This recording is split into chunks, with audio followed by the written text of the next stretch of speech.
Welcome to a realm where the past comes alive, and tales of knights, castles, and legendary folklore of ghosts and supernatural beings unfold. Prepare to be transported to a bygone era as we embark on a captivating journey through a collection of medieval ghostly stories.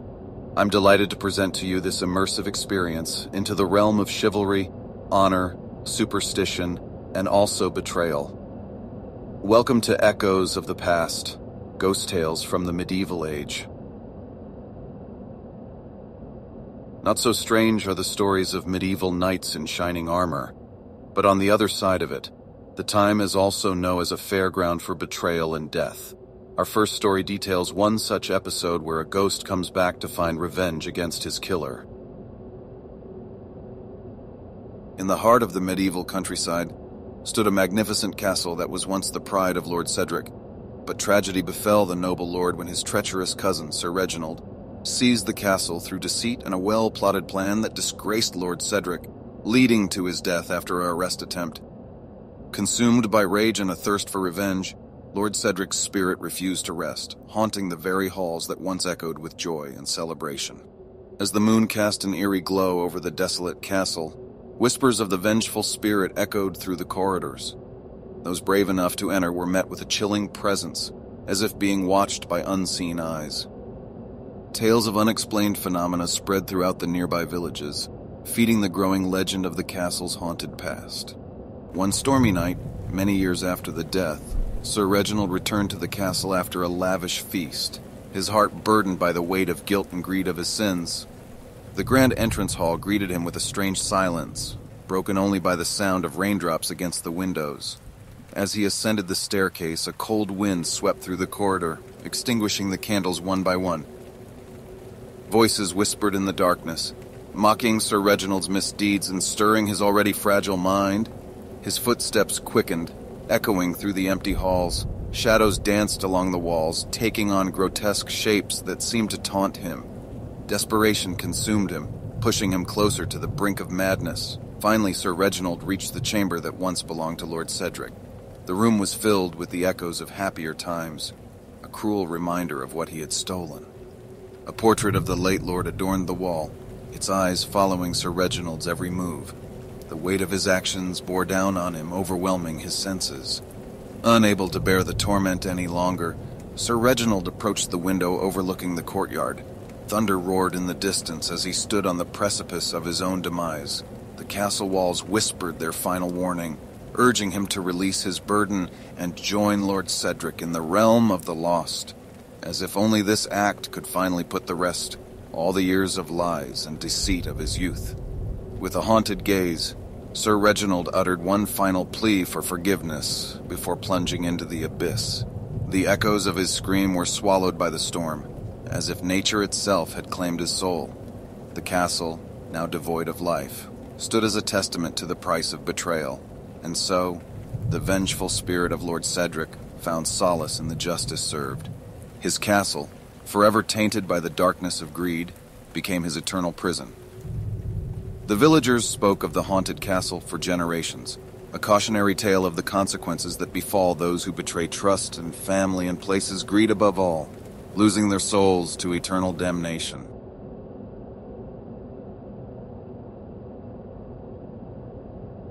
In the heart of a peaceful English medieval town, nestled amidst rolling hills and lush greenery, a village thrived with an idyllic charm.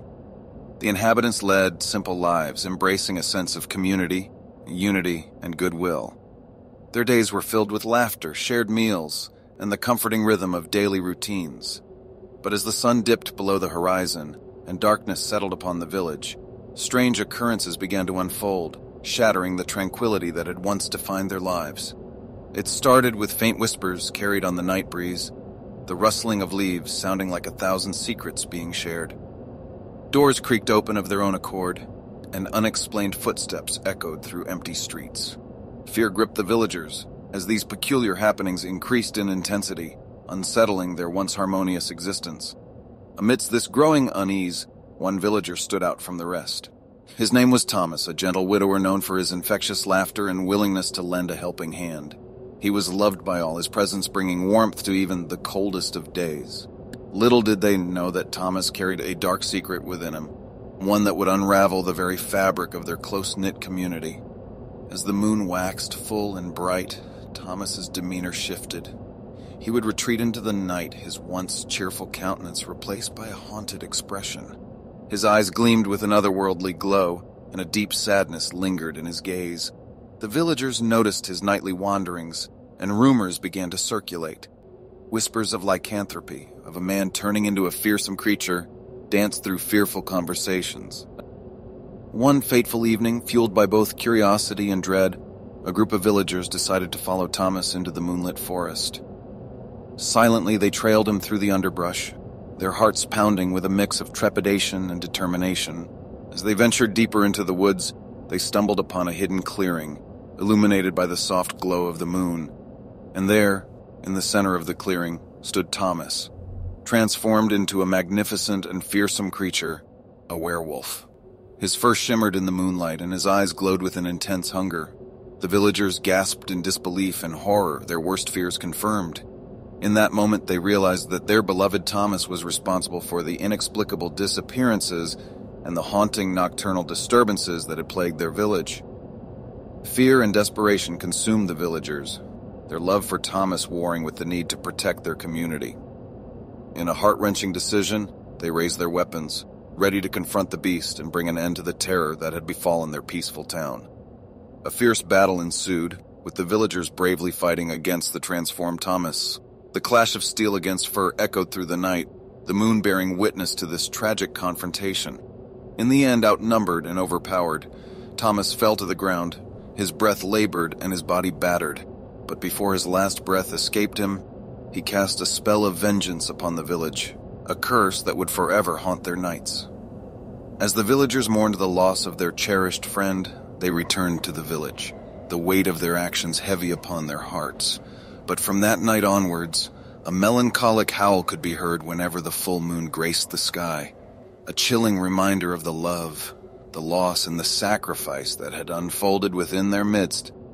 To this day, the villagers of that English medieval town still hear the haunting howls on those moonlit nights, a testament to the enduring power of Thomas's curse. Their once peaceful village now bears the burden of a dark secret, forever marked by the tragic tale of a beloved widower turned werewolf.